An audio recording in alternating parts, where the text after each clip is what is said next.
Good morning. This is Monday Morning Mojo. I'm Jo Baldwin, Dr. Jo Baldwin Coaching.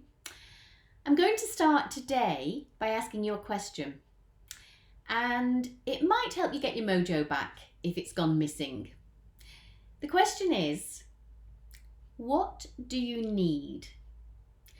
Now, I'm asking this in the context of caring for yourself, keeping yourself well, being okay, thriving and surviving. Now, notice I'm not using the term self-care because I think that phrase is a little bit overused and there's some associations with that aren't so helpful here. You know, self-care is all bubble baths and days at the spa. I want you to think about caring for yourself from the perspective of it being totally necessary. Necessary for you and for the people that are important to you. Now, I think this is a really important topic because there are so many women who are neglecting to care for themselves. And this is resulting in stress, overwhelm, inability to cope, ill health, and sometimes reaching crisis point and burnout. And why is this? Well, we tend to put other people before us, don't we? We tend to put ourselves last. And sometimes that's typical and it's understandable, in the case of a mother with her children. But we put people first because there's this belief that it's selfish to address our own needs and make ourselves a priority. But don't you want to be at your best, to tackle life, to do what's important for you, to be there for children, family, spouse or partner, to be the best you can be in your career or your business for a cause that you're passionate about? I often use the analogy of caring for our cars as compared with caring for ourselves. Why would you treat yourself with any less respect than you do your car? So, we fill up the petrol tank, if we can afford it these days. We check the oil and the tyre pressures. We book it in for an MOT and an annual service. And when you think about it, these are all the things that a car needs to keep running effectively and safely without breaking down. So when did you last consider what you need to keep running effectively without breaking down? Now, let's think about needs and what exactly I mean by needs. When you look at the dictionary definition, it's something that without which we would experience hardship or distress. So I think of needs as when our needs aren't being met, we feel off. We might be grumpy, snappy, or actually unwell. Now, before we carry on, I just want to point out the difference between our needs and our desires. Desires are the things we might think we need, but actually we don't. They're the things that we get enjoyment from as long as our other needs are being met, as long as we're okay.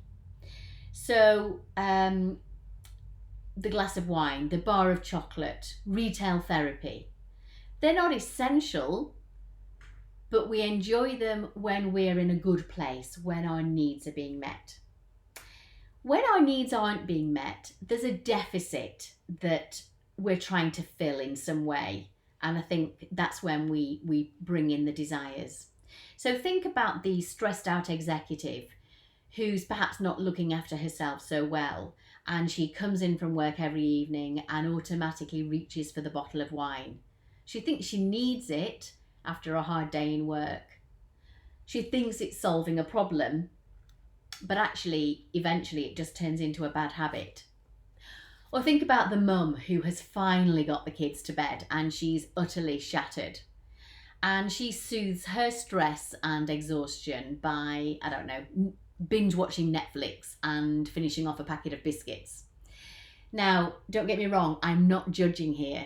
This is just so common. I've been there. But what I'm trying to point out is that there's some need here that's just not being fulfilled. So how can we figure out what our needs are and how to address them? I'd like to look at this as 4 categories. The first one is our physiological needs, the things that our body needs to keep functioning. And we might think of these as fairly basic things: food, water, sleep, a roof over our head, and exercise and movement. Yeah, they are basic, but how many of us are maintaining optimal levels of all these basic things? When was the last time you had a good run of full night's sleep? Do you know you're functioning on less than optimal, that you're a bit sleep deprived? And that's okay for an occasional night, but when it becomes a repetitive thing, what's the impact there for you? The second category is psychological needs. These are the things that help to keep our stress levels down and to keep our worries at bay. Now, it's different for all of us as to what helps us do this.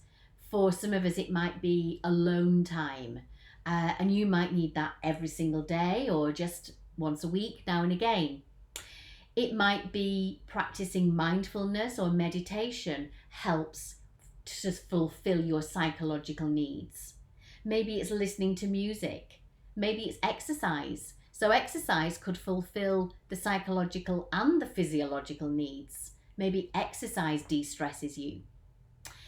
The third category is relational needs. And this is where we have the need for connection or interaction with other people.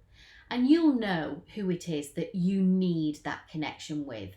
Children, a partner or spouse, family, close friends. And in terms of connection, what else do you need? Is it just a chat every day? Do you have to be physically present with those people? Do you actually need physical contact? Do you need a hug? And this was thrown up into highlight, wasn't it, during the COVID pandemic, when we were forbidden from hugging. Some of us were in social isolation. Some people were living on their own. And this really brought to the fore for some people how much they do need that social connection, that relational need for them is really strong. And some people realise that actually they do need that physical contact and those hugs.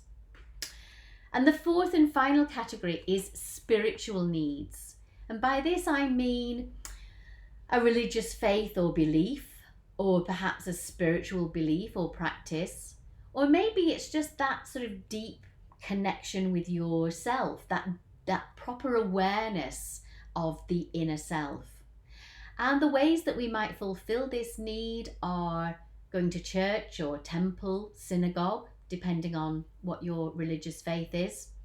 It might be prayer. It might be a gratitude practice or journaling. Journaling is something that really helps to connect us with our real inner self and our thoughts and emotions. It might be practicing some creativity, art, drawing, music, sewing or knitting. Those things can help with our spiritual needs. So in the module in this topic on the More Like Myself course, which is starting in September, I'll be digging into this in a lot more detail, and I'll help you get really clear on the details for each of these needs, each of these 4 categories for you. We'll then create a needs chart, and that will be specific and individual for you, and it will help just prompt you to make these things happen. It will help you prioritize certain habits or practices. Now, I don't want you to feel overwhelmed by any of this because there is a lot going on there. You can simply start with one step. Often clients get real clarity when they do the needs exercise and they spot the biggest thing that's been missing for them. They see which is perhaps the single most important thing that's going to spark a chain reaction. And they sort of notice that if they put some focus and attention on this one thing, they quickly start to see some benefits. In some cases, they even cut out some of the unhelpful bad habits. So, when we pay close attention to our needs, I think there's real potential for improving our well-being. We can unlock more energy, resilience, and effectiveness. And life just becomes more enjoyable. We start to function better and we feel well. Now, remember, these are all totally unique, individual to you, personal for you. There's no right or wrong. There's only what's right for you. So as long as you can get clear on what you need, that's what counts.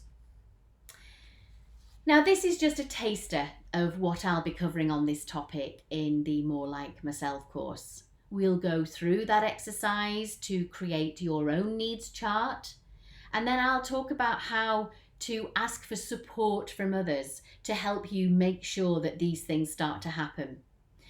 And by working with other women in the group, we'll gain an understanding of just how individual some of these things can be, and yet at the same time notice how many of us might be struggling with the same sort of issues. So this week I invite you to look out for what is it you really need, what's become a habit maybe, and perhaps realizing what's missing will highlight things more clearly for you.